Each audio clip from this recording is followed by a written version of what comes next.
If you read history textbooks on a regular basis, all you hear and all you read is, for the last 2000 years, or at least 1200 years, India's history has been nothing short of a monstrous defeat after defeat in the face of invasions.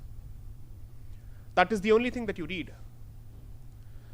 And when a child reads this over and over again, from the, let's say, from the 5th standard to the 12th standard or the 10th standard, that means in his formative years, he is being told that he is part of a defeated nation, of a defeated community.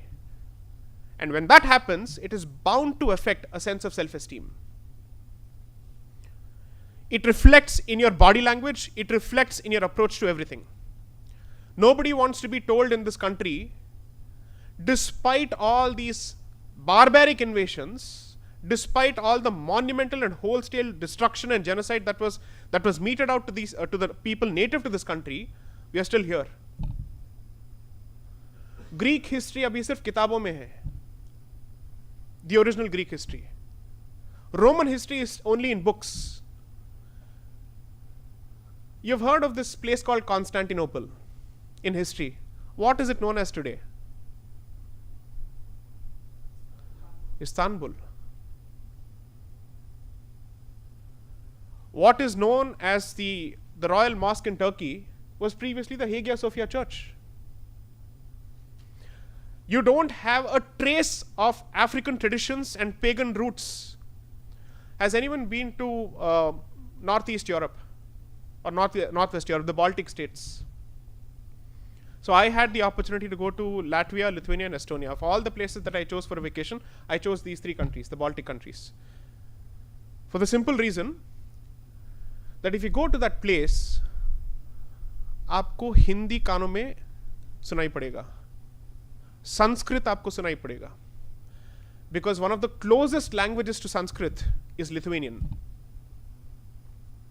One of the closest languages to Indo-European languages or Indo-Aryan languages is Lithuanian. What is the connection? Does it prove that we are all actually the santan of invaders, the Aryans? Or does it prove that log yahan se bahar gaye the?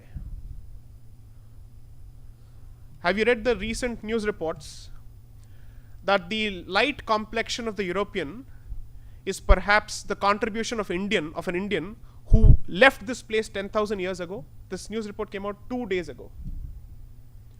It was an Indian ancestor who contributed to the fair complexion of the Europeans. That is what the new study says. So we are fighting on complexion. We are fighting on who is an Aryan and who is a Dravidian, when there is a decent chance that, as opposed to the Aryan invasion theory, you should be looking at out of India theory, that people left this place and went outside.